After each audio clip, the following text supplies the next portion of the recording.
Buenas, ¿cómo va? Ahora les voy a dejar una entrevista que hice a una profesional excelente, se llama Kathleen English, ya es de Estados Unidos, es una entrevista en inglés con subtítulos en español y me encantaría que puedan ver la visión de ella de cómo está el mercado hoy a nivel internacional y hablamos un poquito de todo, hablamos un poco de los procesos laborales hoy en día. Ella es una persona que tiene más de 15 años de experiencia en liderazgo de recursos humanos, entrevistando gente. Bueno, se imaginarán que con 15 años ha pasado un montón de experiencias, ha trabajado por un montón de empresas enterprise, entonces el conocimiento que ella tiene es muy grande. Actualmente hoy al momento que hicimos la entrevista se encontraba sin trabajo, entonces es como que toca un poco la entrevista ambos puntos, ¿no? ¿Qué pasa cuando una persona de recursos humanos no tiene trabajo y pasa a estar del otro lado del mostrador? Y hablamos un poco de todo, pero sobre todo cómo hay que tener el lado humano siempre presente al momento de lidiar con personas que del otro lado no tienen trabajo. Así que te dejo la entrevista, serán unos 40 minutos más o menos. Así que bueno, muchísimas gracias y nos vemos por ahí. I've been reading a lot of your posts lately. There was one in particular that I really liked, which it's you saying how you replied to over 3,000 applicants sharing a feedback, which I commented like on behalf of all the job seekers out there. I want to say thank you. I've been creating content for the last year. I have a background in sales, although I've been recently been having a crush on recruiting, and not recruiting itself, but recruiting processes. I've been a victim of jumping on different interviews, and I realized that there's a huge gap in interviewing and expectations and how to do interviews, and I realized that it's a lot of sales rather than like human resources, if that makes sense. And I realized that a lot of people, to say like 98% of people, don't know how to sell themselves.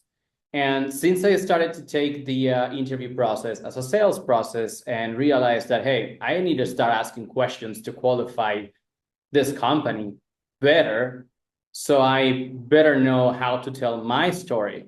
So I started to share those tips in my Instagram and all across my socials. I do it in Spanish because that's my mother language. So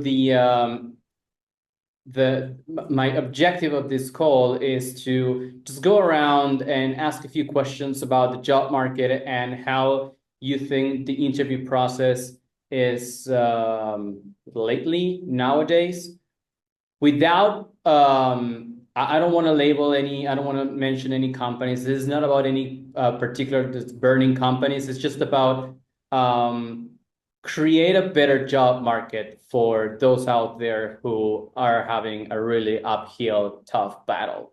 Does that make sense? Absolutely. Yes, that does. Great. Okay, awesome. So I wrote here a couple of questions to get things started. But the first one, it came to my mind when I wrote it, is like, from your perspective, how is the job market today, in your own words? So the job market, from what I have seen, is oversaturated, which happens often, but even more so with the recent government layoffs and those subject matter experts still looking for work. And you have the civilian corporate employers who are also doing their own layoffs. So it's oversaturated, especially within the HR and the talent acquisition space. So really having that standout elevator pitch about yourself is really needed, so that when you do get to that interview stage, if you're lucky to get to that interview stage, you are able to sell yourself quickly. So it's a hard market. It's a tough market, especially remote is disappearing slowly. COVID, there was a lot of remote positions, but now there's less and less that are posted each day with the return to office requirements that most employers are putting on. So really putting yourself above the rest of the talent pool that you are competing against, you do have to know specifically what you are open to doing commute-wise, relocation, and stating that upfront on your resume, because that is what will get you forward above the other candidates. So it's It's unfortunately oversaturated, and hopefully we'll see some more roles posted within the September timeframe, and then again after the holidays, because usually corporate employers want to get their people onboarded for the Right. holidays or with the start of the new calendar year. So hopefully things will turn around, but it's still a very tough market with more candidates than there are jobs open. Makes sense. And it's very interesting what you say about the remote environment or the remote jobs getting like going lower and lower. Do you think that is something across the globe, or do you think that it's specifically around the US job market? So I know definitely in the US job market, Mm-hmm. still brick and mortar, the senior leadership teams are paying for the rent and the overhead for those businesses. They definitely want their headcount in there. I know London, they have seen quite a bit of the return to office requirements as well, and their rent is even more expensive than is here in the US in most places. So they are trying to pull back people into the office for the face-to-face collaboration. And there are a few remote opportunities that are still out there. And of course, we are seeing some roles that are growing in that sense, such as the virtual assistants, the Mm-hmm. virtual executive assistants. So those types of positions may have had a small uptick. But I do think across the globe, more and more employers are looking for that return to office. Makes sense. And I it's very interesting because it looks like, if you jump on LinkedIn, it looks like there's like you're either on the remote side of the fence or you are in the on-site side of the fence kind of thing, right? Which one do you fit the most? I am definitely remote side of the fence, 100%.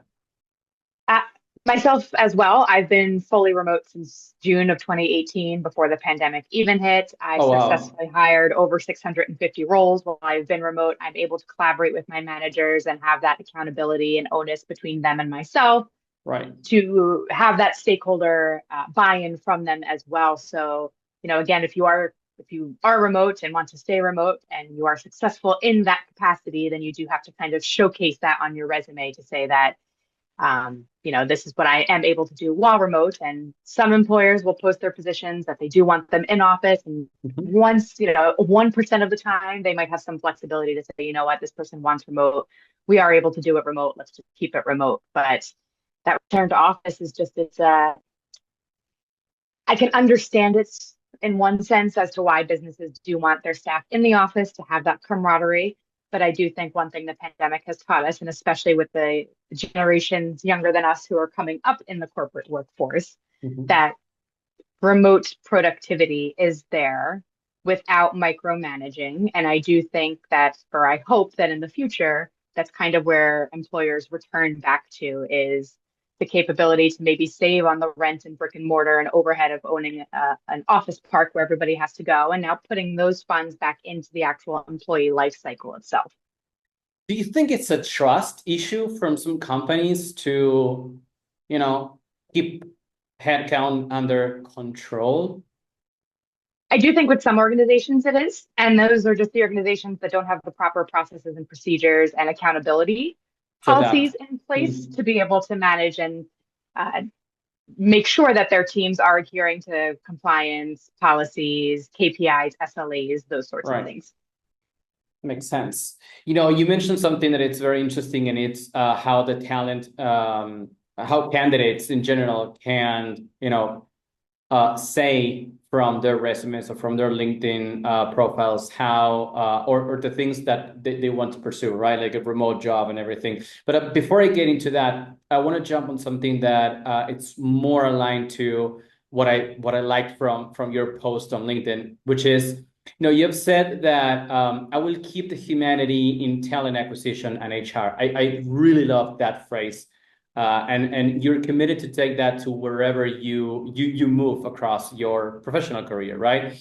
Um, what does that mean in your daily practice? Why do you think you have to say that when most of people would say like, yeah, I mean, isn't that like a basic? But at the same time, no, it's not these days. So you know what I mean? Like, And what makes Yes. you have to say this publicly, which I love it. Yeah, I mean, it's a shame that it does have to be said, but I myself, after 9 years and six, almost 7 months with the organization, I am now uh, being eliminated from that workforce. And so I am now looking for my next position. And as I am applying for jobs, it is a lot of automatic responses, automatic rejections, which, of course, from my side, I've seen the other side of a talent acquisition or an ATS, applicant tracking system. So I've seen how recruiters set up job postings and how they can set up certain knockout questions that are basic minimum requirements, such as Hmm. location, work authorization, those types of things. But it still is an automatic rejection that's still coming back in a templated email, which if you've applied to 150 positions and now everybody is sending back the same worded email, there's no humanity in that. And now it is just the templated emails that these employers or organizations are sending out as their auto rejections. So I think the humanity has to go back to the talent acquisition teams, the HR teams, the recruiting teams to say, while this is the template that Workday, ADP, SuccessFactors, whatever ATS they're using has provided, that Hmm. they still need to be able to tweak it to ensure that it is organic to the organization, the recruiter that's reading it, and as well as that when the job seeker receives it, it is not the same exact wording as the last 20 emails they've gotten from 20 different organizations, because that doesn't showcase any employer branding. It just shows that you are just going to follow the rest of the organizations and not have any unique qualities that make you stand out, showcasing that in human resources, there is humanity, which is the basic forefront of that center of excellence. So I think from a lot of different perspectives that while AI is very helpful, it can ensure that there's some optimization and processes, that there's still that human touch that is providing that oversight, edit, whatever it may be to the emails, the content that is shared, because the branding that goes out during recruiting, that's the brand of the organization as job seekers see it. So, Google or any other organization, Amazon, they can post whatever they want about their HR and TA teams, but those job seekers who have been through the process, who have different outcomes or different experiences with it, won't go based off of what Amazon and Google are saying, but rather what their own personal experience was. Wow, that's yeah. Wow, that makes absolute sense. And I might I'm gonna throw a stupid question here. Do you think that is it because I mean, is there a lack of empathy at some point? Yes, I mean, you can go to any recruiter and some of them have a few recs at a time. Some of them have whole workloads at a time of 30 plus recs. So I can understand how sometimes they do want to go through things rather quickly, but we've all been job seekers on the other end. We all know what that process is like. And empathy should again be at the forefront of just being a human. We should be able to understand and take a step back and say, well, how would this affect somebody else if they were to receive this email in line with all of the other templated emails that they've gotten? So it's again just that little human touch that kind of makes you stand out more. That in the end should retain the talent that you've hired, because now you're not just seeing them as a number, you are seeing them as a human and you're treating them that way. Exactly. One of the things that I usually say, when I help people during interview processes is like, you know, the way they treat you is the way probably the company is gonna be, right? If you're having a poor candidate experience, think twice if you want to apply again to that job, because if you're already having like, if you're feeling frustrated, if you're feeling that this is lacking of empathy or lacking of whatever that you're feeling, if you're feeling something, well, that means that, there's something there that is not aligned with what you want, right? So what do you have to say about that? I do agree. You have to listen to your gut. Your gut is usually, or your intuition is usually correct. So if that is calling out to you and you are in the process and you just don't want to cut those ties and say, you know what, I just want to walk away, but you want to learn a little bit more, the best thing to do is then ask those clarifying and qualifying questions in the interview. What does success look like in this role 30, 60, 90 days? Why did the last person leave? What does the team culture look like? those types of questions will give you a little bit more insight into, was this just a one-off during my experience? Do they just not have a recruiting team that's established yet? Mhm. Or is this just blanket how they've treated everybody that's come on board and this is what will continue? And that'll kind of give you more of that clarity as to, do you want to proceed or do you not want to proceed? Exactly. You know that recently it's been quite a fuss about it actually. I'm not sure if it was in Argentina or somewhere, but it's an email. You cannot see who is the sender, of course.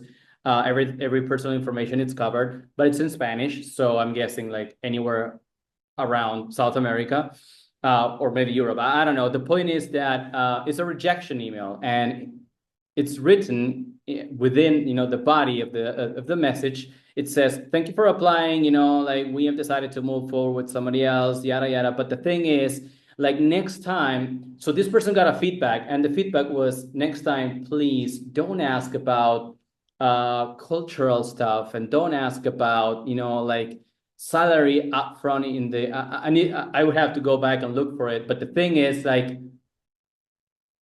this person was like, okay, if I cannot ask in a human resources interview, like, what is the culture around the company? Like, what does success look like in this role? Or what is my roadmap in 30, 60, 90 days?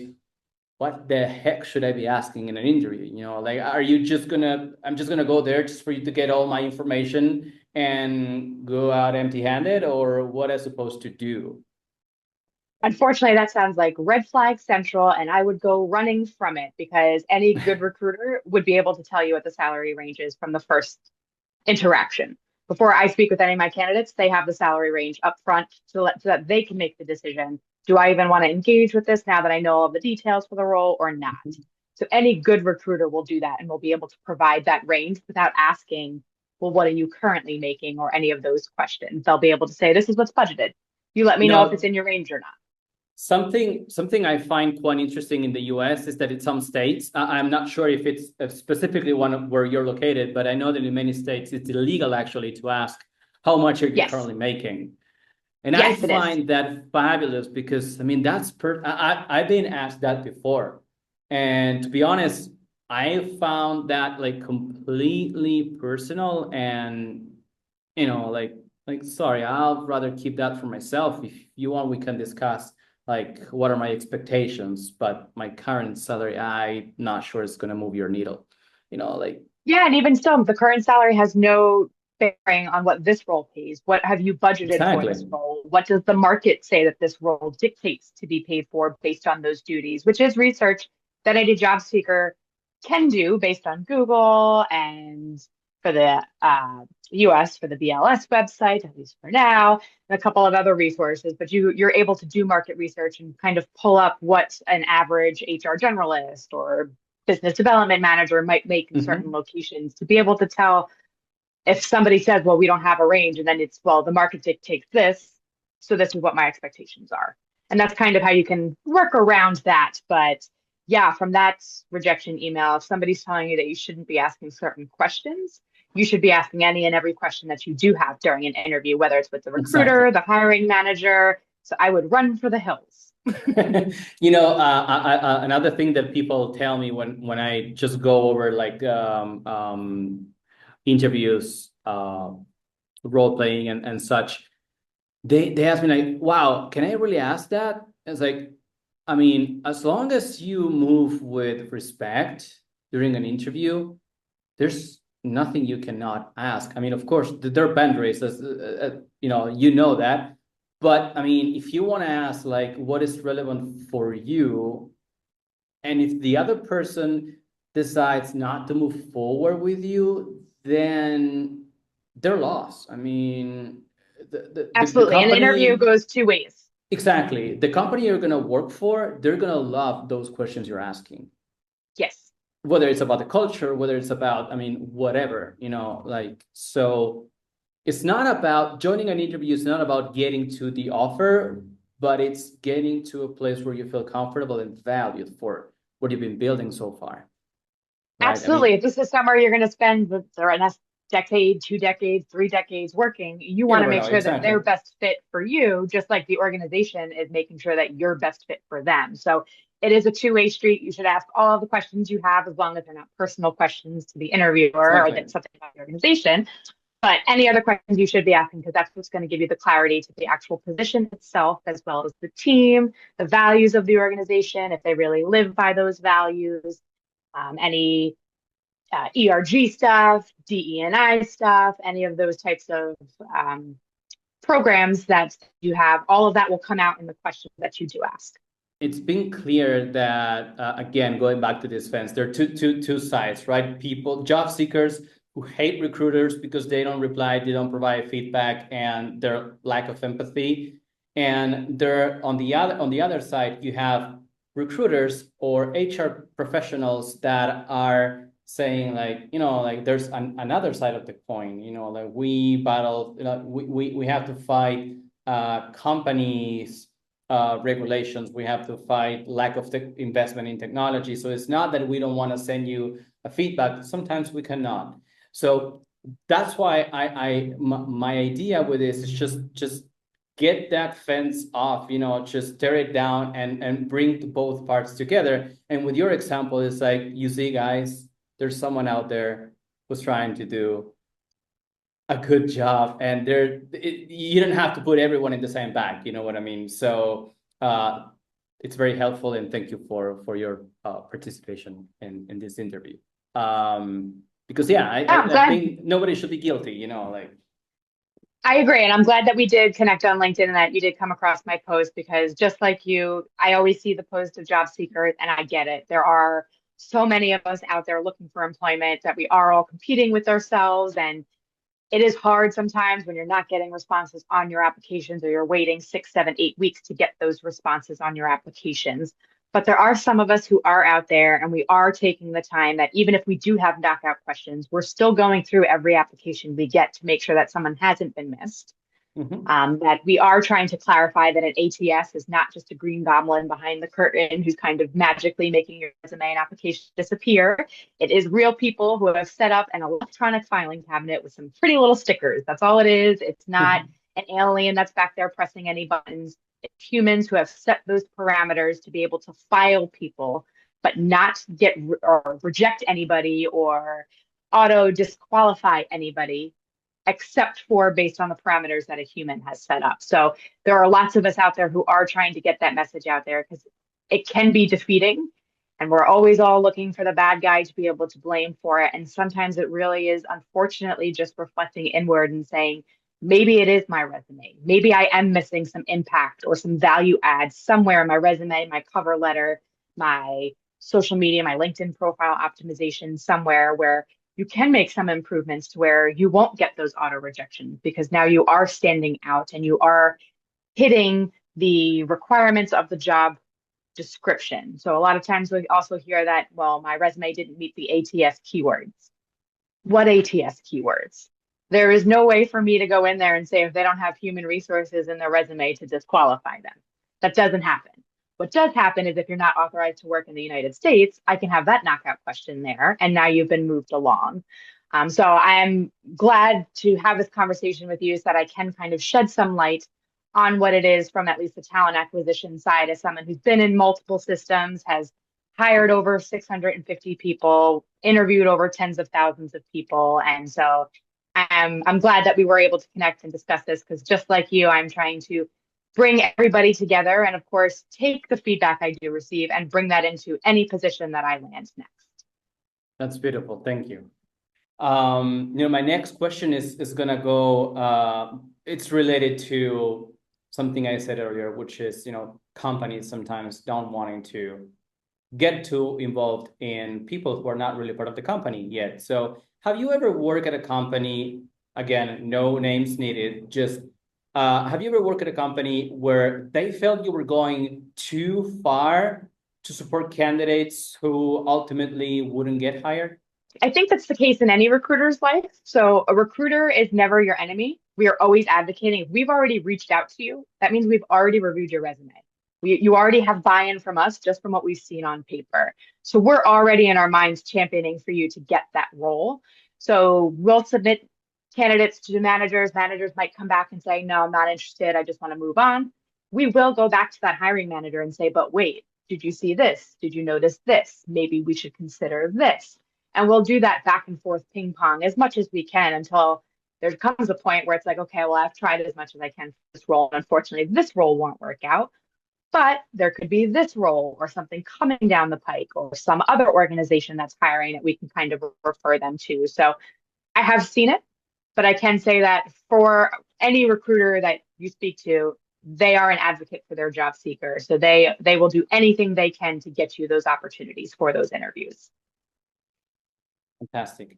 And on behalf of all the job seekers out there who are looking for jobs, can you please, since, it's not me who has a background in sales, it's you who have a background in talent acquisition, can you say it out loud that it's totally human from a job seeker to send a message to a talent acquisition asking about how their process is going? Because to give you some context, a lot of people ask me, oh, can I send a message for asking for a follow-up? Like, yeah, they're humans, and you don't have to pray for it. You just send a message and you will be good. Absolutely. That should actually be one of the first questions you ask when you get the opportunity in an interview is what is the interview process? When are you looking to hire this position? How long are the interviews going to go? Who will I be meeting with? And again, any good recruiter would be able to provide that information to you up front because it's something we ask for in all of our recruitment kickoff calls so that we already know what to expect for those candidates. So certainly you should be asking those questions. You can certainly send follow-up emails. What I also tell a lot of my candidates is before you get off an interview, if you don't already have the hiring manager's email or the recruiter's email from previous correspondence, ask for it so that you can send those follow-ups. I know sometimes businesses will have an automatic email going through their ATS system, so you won't get the actual recruiter's email that you're going to speak to, but when you're on the phone with them during your phone screen, you can say, do you mind providing me with your email address so I can send you a thank you or a follow-up note after this interview here? And then that way you can do that throughout the process. If there are any delays, if you haven't heard back, if you don't, unfortunately, then you're just kind of sitting and waiting, and you're kind of at the weight of them for them to actually provide that update to you, which sometimes can come and should always come, but sometimes doesn't come. Something that job seekers also don't tend to do too much. Now it's changing a little bit, but a lot of the frustration in finding a job is the lack of feedback, or just the ghosting, right? Some of the things I believe, or at least I do every time I join an interview, I try to help the recruiter by, I know you may forget about sending me a feedback because whatever reason.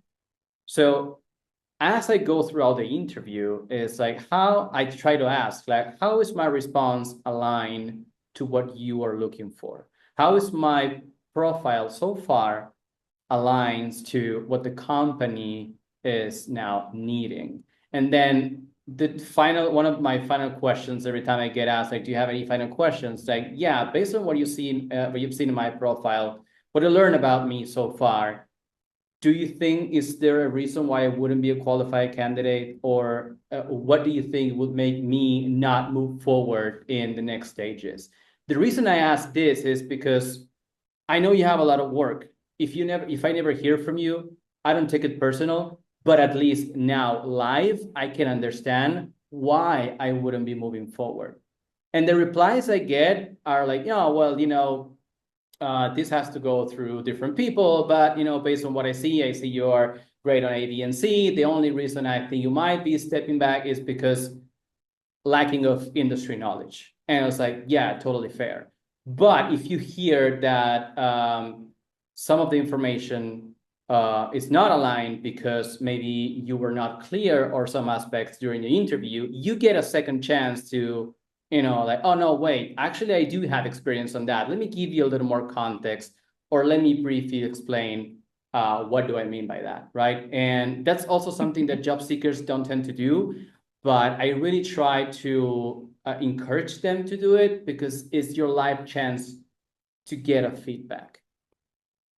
Yeah, it certainly is. And what do you like about my profile? And what about my profile should I call out more to the hiring manager during the next interview? What is it specifically that they're looking for that I should really highlight for them or go into more detail with for them?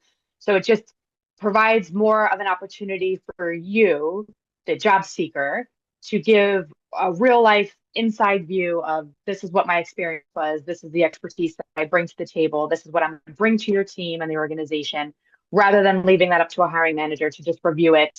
Because hiring managers, recruiters, we typically take 6 to 8 seconds to review a resume.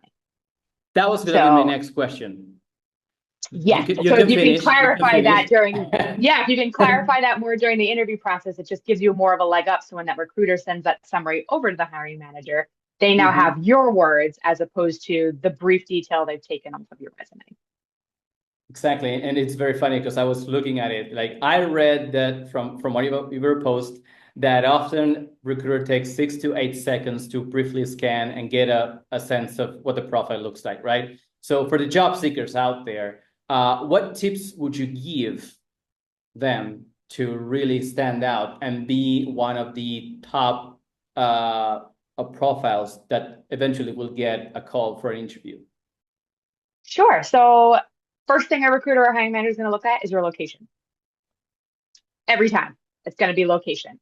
So if Mhm. I'm hiring for a role in San Antonio, Texas, you have Boston, Massachusetts listed as your resume, I mean, as your location, I am not going to look at you first.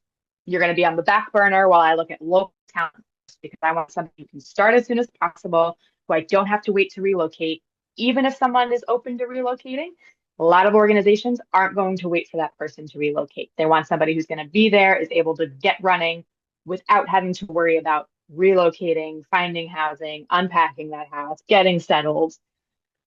So certainly location there. And if you are open to relocation, if you already have a second home somewhere, a second location, if you're open to relocating globally, put that on your resume as well. Because again, we're going to scan it and location is going to be the first thing we look at. So if I don't know you're open to relocating or that you already have a home in San Antonio, again, you're going on the back burner. You're not somebody that's going to be looked at Right. first. So I would say those are definitely the first two things to call out, as well as a recruiter is only going to take 6 to 8 seconds to review your resume. You do not have to create a different resume for every single position that you do apply for. That is a waste of your time. That is a waste Mhm. of your mental capacity, your peace of mind. You should not have to do that. What you should be doing is building one strong, if you're an HR generalist, you should build one strong HR generalist resume. An HRG is an HRG anywhere you go. It might be a different industry, but you're doing the same work you've done in every HRG position. So you should be having one strong resume based on your experience or the role that you're looking to go into. And then the next thing they're going to look at is the job title and the time frame that you've been there. Lots of hiring managers are still stuck in the mindset that there are job hoppers. Right. Job hoppers happen for many different reasons, not always negative reasons. So if you have job hopped, if it's been a contract position, if it's been just a short-term assignment type thing or a seasonal coverage, put that in your experience. So I was an HR generalist for a 6-month contract position working for X company. That way, the organization who's reviewing your resume knows, okay, so that wasn't just they didn't like the position or they weren't successful in the position and were let go. It was only 6 months, so then they moved on to their next gig. Relocations, if you've relocated from one place to another and taken some time off, if you've taken time off to care for family members, if you've taken time off for military orders, taken sabbatical, career break for any reason, it is not something to leave off of your resume. It is something to list on your resume that you were a family caregiver from X date to X date. You have now built up your resiliency skills, your under pressure or crisis management under pressure skills, your time management skills, those types of things, because transferable skills is what a lot of organizations are now looking for. So those few tips can help you to not be overseen when you do submit an application. If you do have any of those short-term positions, breaks in your gaps in your employment, those types of things. Wow, that's a lot of tips and recommendations. Thank you. Yeah, that's fantastic. One last question. We have 3 minutes left, and I'll try to keep it short. But something that comes along in interview process, especially for women, unfortunately, is the boundaries during interview processes. It happened to my wife. She had an interview and the recruiter was a woman. And one of the first things she asked is like, are you married and you're planning to have kids? What about personal questions, and when do you think it's reasonable to ask them, and when do you think it's like you are going a little bit above, like exceeding some boundaries here? My opinion, very inappropriate questions. And luckily in the US, it's also illegal to ask those types of questions because you Oh, can't discriminate interesting. against a woman who is pregnant or wants to get pregnant or a man who wants to get pregnant or, have a child or any of those things. So Yeah. we don't ask those questions in the US. And I always tell my hiring managers that, even if they are to have a virtual interview and see a pregnant lady who is now in the interview, that is not something that you can disqualify them on. We've had many people start and then go out on maternity leave and then come back. And it's just, that is nature. That is what happens. And we are not here to hold anybody back. So in the US, we are not allowed to ask those type of questions to safeguard the different demographics that might have different things happening. So we can't discriminate against any of those things. Luckily, which I'm glad about that, because so sorry for her wife that she was asked that question, because that holds no bearing on the expertise that she has in the professional world. I was kind of surprised because I was like, what if you cannot have kids? What if you just go through a breakup? What if Correct. Like, What if you've you just don't know miscarried? the And now you've asked context these of questions. Correct. exactly. So I was like kind of surprised going back to interview processes. And I think there's a lot of work to be done. Of course, depends on the country you're located. I think there's a lot of things to be done to become more human, right? And I think that you are, again, thank you, here in this battle to make it more human. So with that, I want to say thank you. We have less than a minute to go, and I didn't want this session to end without saying how I appreciate your time, and really looking forward to get a chance to talk to you again about different things about the job market, because I really find you super insightful and I really appreciate it. Thank you so much for having me. I'm so glad that we were, first of all, able to connect on LinkedIn and do this call as well. And I'd be happy to join any future calls that you'd like to set up, because like you, I do want to bring that transparency and candid expertise and insight back to those job seekers, because I never want somebody to feel that way, especially with the candidate experience when they work with me through my recruitment process. And now that I'm going through it myself and I do see what they are going through, and I promise to, wherever I land, bring that humanity to any position that I am in and help build my teams that way as well. I look forward to the collaboration in the future. And of course, if there are any questions, anybody can feel free to reach out at any time. Absolutely. Thank you so much again, and all the best in your future steps in your professional career too. Thank you so much. It was a pleasure meeting you and speaking with you today. Thank you so much. Thank you.